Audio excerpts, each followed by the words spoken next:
এই হরিণ দাঁড়া। আরে আরে আরে আরে, হা, যদি পালিয়েই যাবি তাহলে এত দৌড় করালি কেন? একদম হাঁপিয়ে গেলাম, আজকের সকালটাই খারাপ হয়ে গেল। আরে আরে আরে, ওটা কি ভেসে আসছে দেখি তো।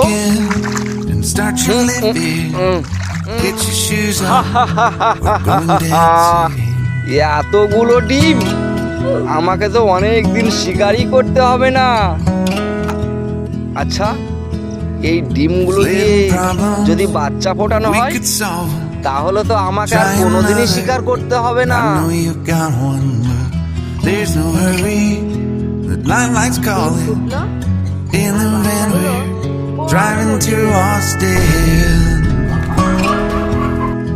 সে প্রত্যেক দিন ডিম খেতে পেত,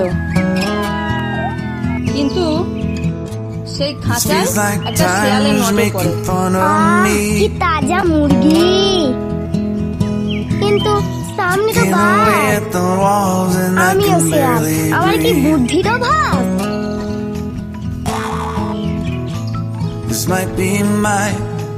কি ব্যাপার বাঘ মামা, তোমার মুখটা কেমন শুকনো শুকনো লাগছে? ঠিক মতন খাওয়া দাওয়া করছো না নাকি? হ্যাঁ, না মানে ওই আর কি। কিন্তু তুই কোথায় গিয়েছিলিস? এই তো মধু খেতে গিয়েছিলাম। মধু? সেটা আবার কোথায়? এই তো এই পাশে, তুমি জানো না নাকি? হ্যাঁ রে, আর মধু নেই? এই তো কাজ হয়েছে। থাকবে না কেন বাঘ মামা, অনেক মধু আছে। মধুকে বড্ড ঘুম পেয়েছে। এই বলে শিয়াল পাশের একটা ঝোপে লুকিয়ে পড়ে। শেয়াল মনে হয় আমাকে সত্যি কথাই বলেছে। যাই, আমিও মধু খেয়ে আসি।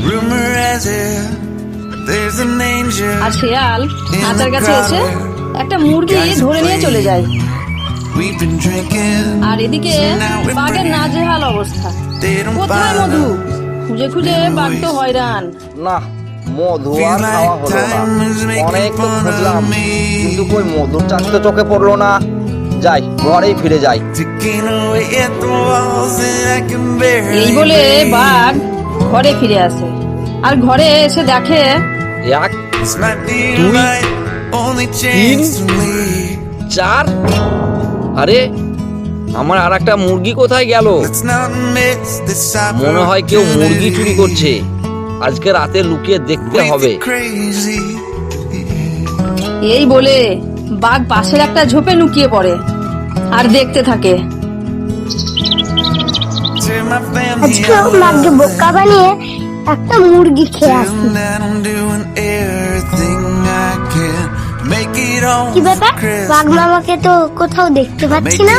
তাই যখন তখন একটা মুরগি নিয়ে হাঁটারে। এই বলে শিয়াল সেখানে যায় আর আবার একটা মুরগি ধরে নিয়ে চলে আসে, আর বাঘের সামনে পড়ে যায়।